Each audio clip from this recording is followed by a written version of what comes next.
Estamos con el doctor Juan José Bernis. Él es abogado especialista en derecho laboral, en derecho del trabajo. Buen día, doctor, ¿cómo estás? Buen día, doctor. Muy buenos días, ¿cómo están? Buenos días a la audiencia. Gracias por atendernos, doctor, y dispensarnos unos minutos de tu tiempo. Yo no sé si vos estás en conocimiento de este caso de Bernardina Ascona Enríquez o Sí, no. estoy al tanto porque soy el abogado del caso. Sos el abogado del caso. Yo Ah, soy el, entonces, abo- soy perfecto. el abogado del caso. Doctor, ¿podés explicarnos este tema que para muchos abogados, esta especialización de derecho laboral y obviamente para la ciudadanía en general, no cayó como balde de agua fría diciendo que a los un año prescribe para Geraldine Cases, para Antonia López Gómez y primeramente para Greta Caterina Aquino Vitar, que es jueza de primera instancia? A los un año prescribe y muere la obligación del patrón de aportar a IPS por su empleado. ¿Es algo así, doctor? Asimismo, es un hecho totalmente irregular y desde mi punto de vista una mala interpretación de las juzgadoras sobre el caso. Hoy en día tenemos la ley 5655/2016 que dice que la evasión a la seguridad social es un delito. Está derivado al artículo 12.1 del Código Penal con 10 años de prisión. Hoy tenemos un IPS que saca préstamos para pagar deudas porque tenemos muchos empleadores que no abonan el IPS. Ujú. Solamente tenemos un 32% de trabajadores en formalidad y un 68% de trabajadores en el Paraguay en negro. O sea que solamente de la población económicamente activa tenemos un 32% que podría acceder a la jubilación. Y Ujú. ese 32% que mantiene hoy en día a un IPS que también va a prestar sus fondos jubilatorios al Estado paraguayo, por esta ley que se acaba de aprobar. Pero lo grave es que estas juezas se vuelven cómplices de la evasión, del delito de la evasión. ¿Por qué? Porque al decir que prescribe un derecho humano fundamental, habilitan a que varios empleadores dejen de pagar. Total, si mi trabajador tiene 20 años de antigüedad, solamente me va a poder reclamar por 12 meses, no los otros años que no aporté. Ujú. Aparte de estafarle al Estado paraguayo, estafarle al IPS, también dejo a un trabajador en su vejez en la calle, como hoy le tenemos al guardia de seguridad de Friedman, que no hace mucho estuvo en los diarios y en primera página, en primera noticia de los canales de televisión, mendigando porque su hija tenga atención médica, porque el señor Rodolfo Friedman no le paga el IPS. El juez de Villarrica revoca la comunicación de la evasión al IPS. El doctor Edad Cabrera revoca la comunicación de la evasión, volviéndose cómplice de este delito. Y así muchos empleadores decían no aportar porque les sale más barato estar en la ilegalidad, pagarle a un abogado que le plantee prescripción y encontrar juezas como estas señoras que hacen lugar a la prescripción. Hay un artículo en el Código Civil que es el 424, 427, que dice que el accesorio, o sea, que la jubilación, el principal, no prescribe, y el accesorio tampoco. La ley 98-94 dice que el reclamo a la jubilación ordinaria de parte del trabajador no prescribe, es imprescriptible. Por lo tanto, su accesorio, el pedido de pago de los aportes, tampoco prescribe. Gracias a Dios hemos encontrado en la Cámara de Apelación, en otro caso, contra esta pizzería Al Capone, Mamut, donde la Cámara dijo que no, revocó el fallo de la doctora Greta Aquino y rechazó la prescripción, dijo que era imprescriptible. Bueno, Pero escucha, tenemos dos qué jurisprudencias donde buen. la Corte Suprema de Sí, Justicia debe decidir y debe decir si prescribe o no prescribe. Y si la Corte doctor, llega a ratificarse en que esto... doctor, Sí, esto que me acaba de decir es demasiado importante. El mismo empleador en otro caso y en otra cámara. así mismo, el mismo empleador con otros integrantes, Ujú. gracias a Dios hemos encontrado justicia, el doctor Ángel Coene, la doctora Estela Maris, dicen que no prescribe, ¿verdad? Entonces, con esos votos hemos conseguido el rechazo de la prescripción y ellos se ratifican y dicen que el pago al aporte a la seguridad social no prescribe. Imagínate, nuestros senadores, nuestros diputados se jubilan sin ningún drama, los ministros de la Corte plantean una acción para mantenerse y jubilarse, y a los pobres, humildes trabajadores se les deniega, se les rechaza. No hay justicia para el trabajador. No, ver dónde ya jubila, veis. Ujú. Pues llegas a la edad de jubilación y el IPS te hace un sumario porque dice que tus aportes no son reales también. Esa es una nueva práctica ahora del IPS, para evitar que te jubiles, ¿verdad? Entonces es una vergüenza. Doctor, La- este fallo de Coene y Estela Maris, ¿vos tenés, doctor? Sí, he Po- publicado en mis redes, ¿Podés pasarnos, por he favor? Te informado, pido eso antes claro, de olvidarme nomás. Ahora bien, la le otra voy a cuestión. remitir. La Corte Suprema de Justicia ya dio una posición al respecto ¿o Ya, no? y a la fecha está en debate, ¿verdad? A la fecha está en debate. A la Ya. fecha está en debate, la Corte debe tomar la decisión final, ¿verdad? ¿Qué sala es Hay la que otra tiene que jurisprudencia de tomar esa otros casos. decisión? La Sala Constitucional de la Corte, que está integrada por Víctor Ríos, César Diesel y Gustavo Santander. Ya. Yo estaba leyendo el fallo de Geraldine de Antonia López, y obviamente también Cohen, que sale en disidencia, y usan como antecedente a ver un poco, una resolución o un fallo de Martínez Simón. ¿Qué es lo que dice ese fallo, doctor?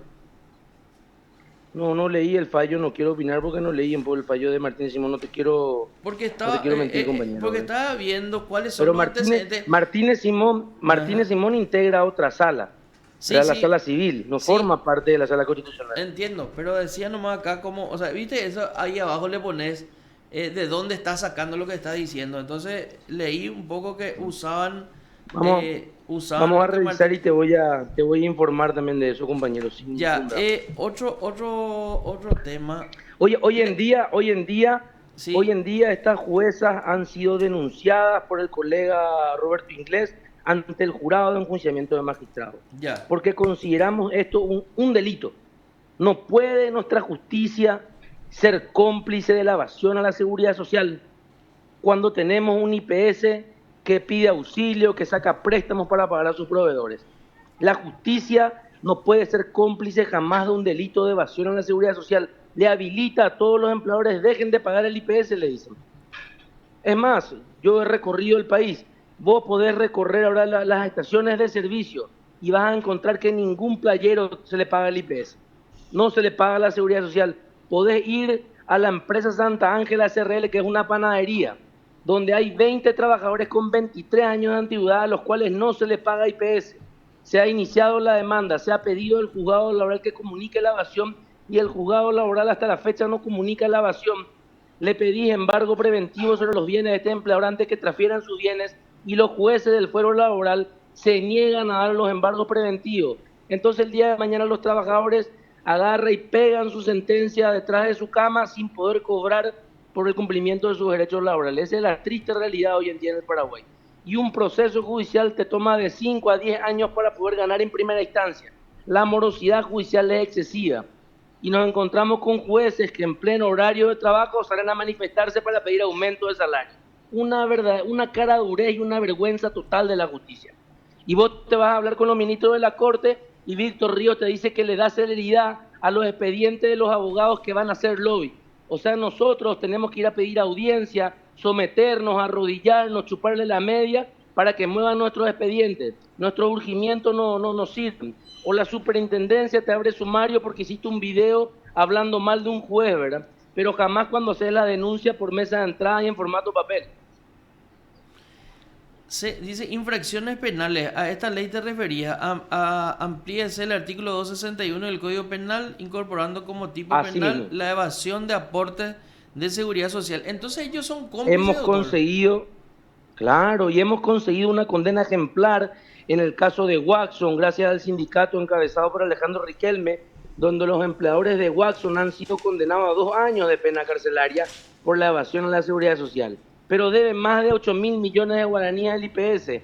Hoy Ujú. Watson no tiene bienes, porque Watson creó varias SA, Sixon, Aquamarina, y transfirió sus bienes. Entonces ya no hay forma de cobrarle a esta empresa y tenemos ahí más de 100 trabajadores que no pueden jubilarse, ¿verdad?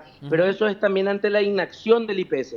Y no solamente la justicia es cómplice de la evasión, sino también los consejeros del IPS, el presidente del IPS, el doctor Jorge Brites, el consejero obrero Víctor Ifram, no sé quién es el consejero de los jubilados, pero ellos también son cómplices de la evasión porque los consejeros y el presidente del IPS se encargan de fraccionar y financiar la seguridad social. Yo le pregunto a toda tu audiencia que son trabajadores que pagan al IPS, el 9% se le descuenta al contado. Ujú. No le fracciona al empleador del salario. Entonces, ¿por qué el IPS va a fraccionar algo que a mi trabajador yo estoy pagando al contado? Esa es una apropiación de mi salario.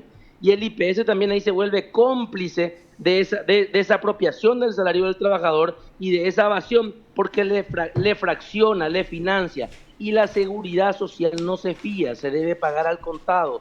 El empleador es agente retentor del 9% del salario del trabajador y debe abonarlo al contado. Su 16,5 se podría fraccionar eventualmente, pero no el 9% del trabajador, porque está sacando del salario del trabajador al contado. Y al no pagar le perjudica en su jubilación, le perjudica en el acceso a la salud. Tenemos madres que tienen hijos recién nacidos que no cobran el permiso por lactancia porque el empleador está en deuda, no está al día.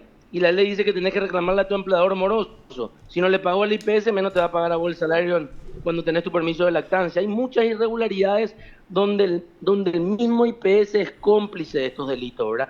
Decime una sola denuncia que haya hecho el IPS en sede penal por evasión a la seguridad social a la fecha. Ninguna, señora. Es la primera jurisprudencia, es la que llevó mi estudio jurídico, ¿verdad?, contra esta empresa Waxon, donde denunciamos en sede penal la evasión. Después no existe una sola denuncia en estos últimos años donde alguna autoridad del IPS ha realizado la denuncia en sede penal. Y eso es porque los consejeros que están actualmente, como el consejero obrero, no es un representante de los trabajadores, es un funcionario jubilado. Jamás un jubilado puede ser consejero obrero en representación de los trabajadores paraguayos. Son elegidos personas no capaces, inectas, que no entienden ni qué hacen en esos cargos, más que suben solamente para robar, para aprobar licitaciones de limpieza, donde a los trabajadores de limpieza también se les roba el salario para poder dar la coima a los consejeros y al presidente del IPS. Esa es la triste realidad del Paraguay y que nadie se anima a denunciar o decir por temor a alguna querella, ¿verdad? Categórico. Doctor, volviendo al fallo, ¿qué fue? Leíste esta parte donde dice Geraldine que ella tiene que hacer un análisis y justificar su cambio de criterio. Quiere decir que antes ella opinaba de lo contrario, ¿verdad? Dice, Y sí, ahora habría que bien, ver, ¿verdad? Porque ahora, hay otros fallos donde da daño moral ella por el no pago de la seguridad dice, social, ahora ¿verdad? bien, Caso entrando contra al el nacional. análisis del caso, esta magistratura debe acotar que se encuentra compelida a efectuar una justificación previa, pues luego de un profundo análisis ha decidido reorientar su criterio con respecto a la interpretación de lo dispuesto en la ley 98-92 que establece el régimen unificado de jubilaciones y pensiones. O sea, quiere decir que cambió de opinión, pero no veo una justificación demasiado profunda. No, pero atendé eso.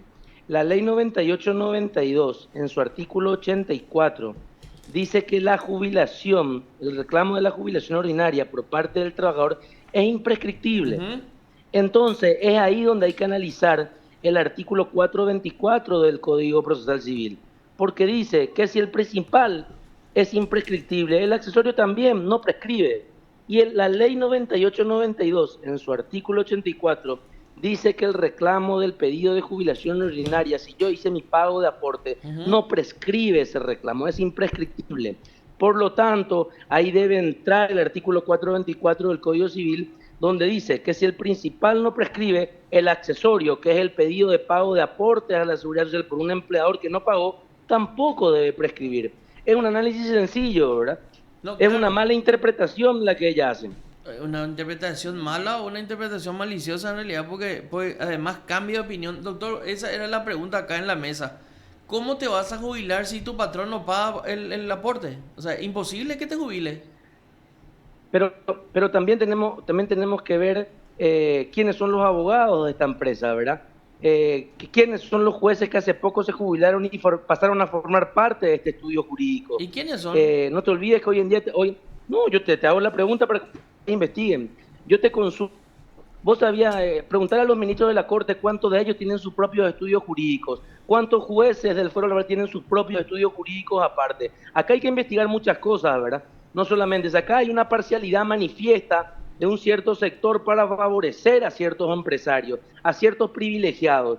Hace poco le escuchamos al senador Beto Velar hablando de que su hijo tiene un estudio top y que lo de las escuelas públicas no, ¿verdad? Y eso denota que no hay igualdad ante la justicia, porque alguien que tiene plata va a contratar al mejor abogado y el pobre no va a tener para contratar a un buen abogado, lo cual genera una desigualdad ante la justicia. Yo te preguntaré, y creo que todo el mundo sabe, nadie nomás se anima a decir cuántos estudios jurídicos hay de jueces, de ministros que hoy en día ejercen la profesión y uno la encuentra por los pasillos de los tribunales. Eso debería denunciarse, debería regularse. Ustedes pueden investigar, ¿verdad? Van a encontrar fácilmente las publicaciones en redes de algunos estudios jurídicos donde algunos ex jueces del Fuero Laboral forman parte de esos estudios jurídicos, otros jueces fueron luego secretarios o empleados de esos estudios jurídicos. Hay que investigar todo eso y hay que empezar a denunciar, porque eso es lo que genera una parcialidad manifiesta, el prevaricato y la corrupción en el Poder Judicial, que nadie se anima a denunciar por temor, porque hoy tenemos un Poder Judicial que está sometido al poder de turno, que saca unos fallos aberrantes, donde eliminan los derechos laborales y van flexibilizando las normativas laborales pro empleador, ¿verdad? Destruyendo lo que son los derechos laborales. Y tenemos unas centrales obreras debilitadas, con falta de un líder que los represente para que salgan a manifestarse. Hoy los trabajadores están huérfanos, no tienen quien salga a defenderlos en las calles. Son muy pocos los dirigentes sindicales que salen en la calle a defender los derechos de los trabajadores.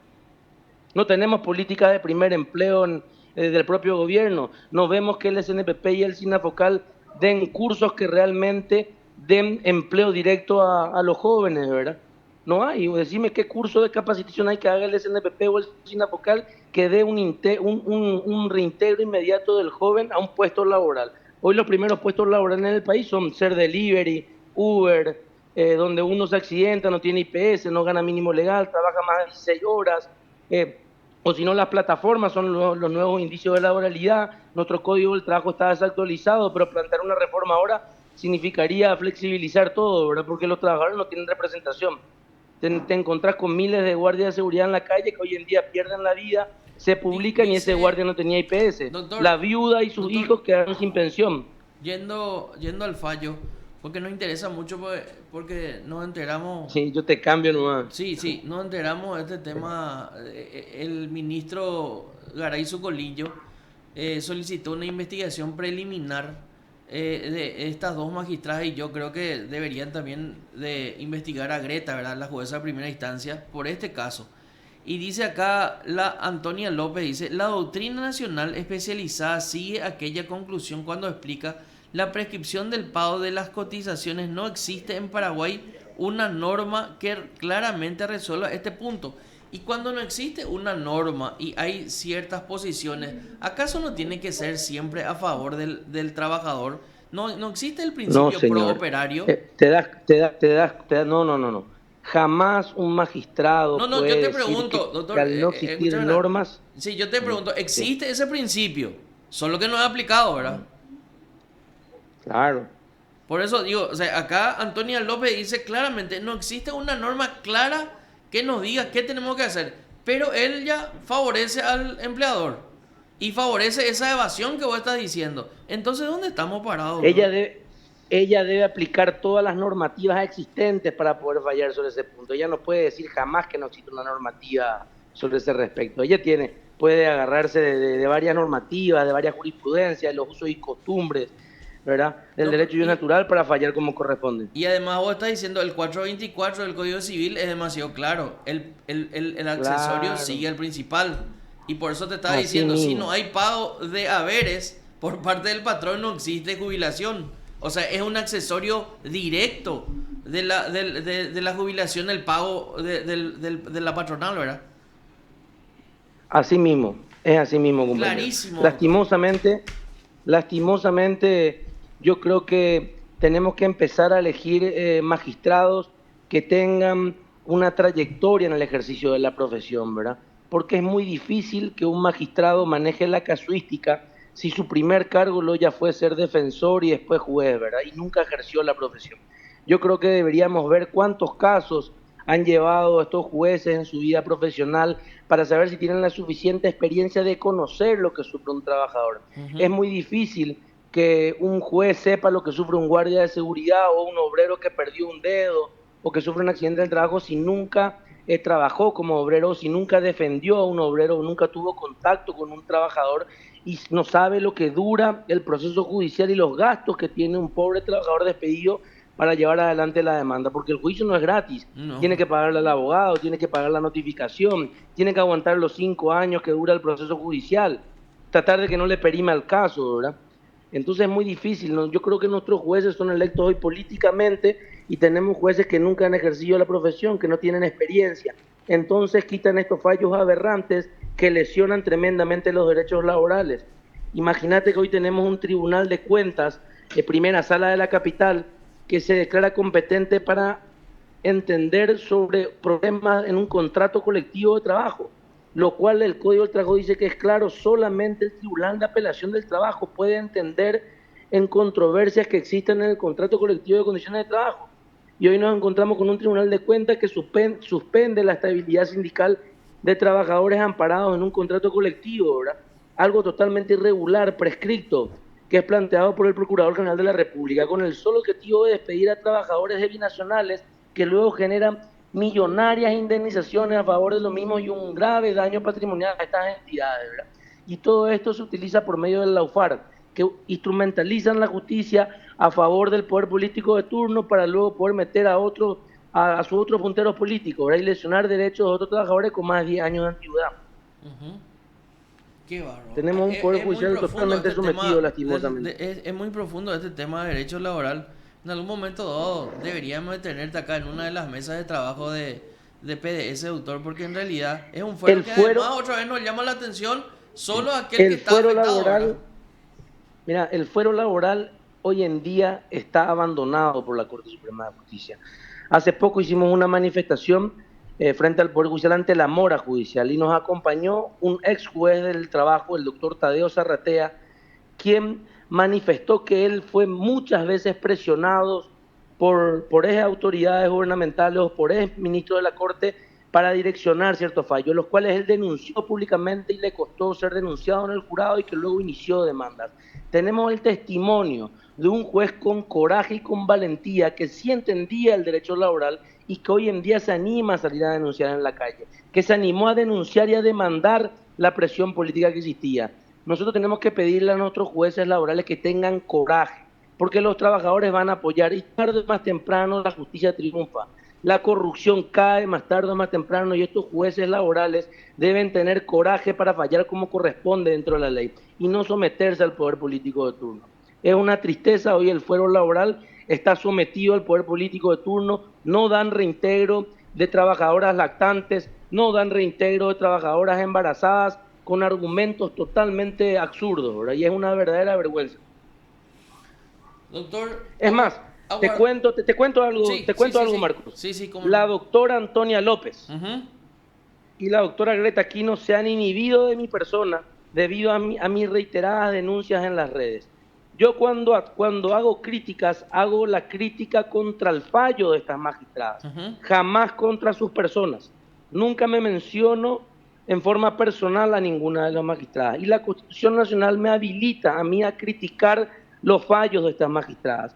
Y yo he criticado en las redes y por criticar el fallo, la doctora Antonia López se ha inhibido de mi persona y de todos los miembros de mi estudio jurídico, de mi padre, de mis hermanas y de otros colegas que integran mi estudio Ujú. jurídico. Y eso no puede ser. Eso es más o menos castigarme por haberla criticado públicamente en las redes o hablar en los medios de prensa de que la opinión de ella deja en la calle a muchísimos trabajadores de la tercera edad, que la opinión de ella es complicidad a la evasión de la seguridad social. Ella debería ser investigada en sede penal porque es cómplice de un delito en sede penal. Entonces, creo que esta crítica es una crítica sana y jamás puede permitir la Corte que una magistrada se inhiba o si no hay otros jueces que te llaman a avisarte que si le haces una crítica en las redes se van a inhibir también de tu persona. Entonces, la amenaza es, si seguís criticando nos vamos a inhibir todos de vos. Entonces yo les digo que se pueden inhibir cuando quieran, porque tarde o más temprano va a haber justicia, de verdad. Pero no podemos permitir que los jueces también quieran amenazarnos a los litigantes, a los auxiliares de justicia cuando reclamamos y criticamos su fallo. Eso es una vergüenza que también debe ser investigado por la Corte. Y Definitivo. Antonia López se inhibió, dice por odio hacia mi persona. Yo no la conozco, jamás entré junto a ella en forma personal, ni la vi en persona. ¿Verdad? Más que siempre he litigado en formato digital o formato papel, pero no la conozco en forma personal. ¿Cómo ella me puede odiar? ¿Por qué motivo me puede odiar? Porque critiqué su fallo. ¿Me entendés? Yo quiero que se le pregunte, si ustedes les pueden llamar a preguntarle a Antonia López por qué me odia a mí y a todos los integrantes de mi estudio jurídico, o fue un castigo que me dio por haberla criticado. Vamos a tratar, porque en realidad ella no habla con nadie, es una especie de comodín Pero de ella no mucha puede gente. negarse, ella tiene que hablar, tiene que dar la Claro, cara. ¿Cómo ella se va a esconder? categórico. Ella tiene que explicar este fallo, porque acá ella dice esto, no existen normas claras al respecto, pero dice hay algunas doctrinas que sí, otras doctrinas que no, pero al final sale en contra del trabajador y, como vos decís, en contra de una norma penal. Claro, así mismo. Doctor, el doctor Roberto Inglés también lleva este caso, doctor. No, el doctor Bertínez tiene otro caso donde recusó a esta magistrada Antonia López y a Geraldine, y creo que la denunció ante el jurado. Salió una publicación en ABC. Ya. El doctor Inglés es un abogado con bastante experiencia y con mucho huevo también para hacer la denuncia, ¿verdad? Porque hoy en día le denuncia a la magistrada y si inhiben o te amenazan con querellarte, o mira, no es fácil litigar hoy en día. Gracias, doctor. Y aguardamos ese otro fallo donde le dan la razón Ahora mismo, a tu posición. Gracias, doctor. ahora mismo remito, no a las órdenes. Hasta luego. Usted está escuchando PDS. El doctor Juan José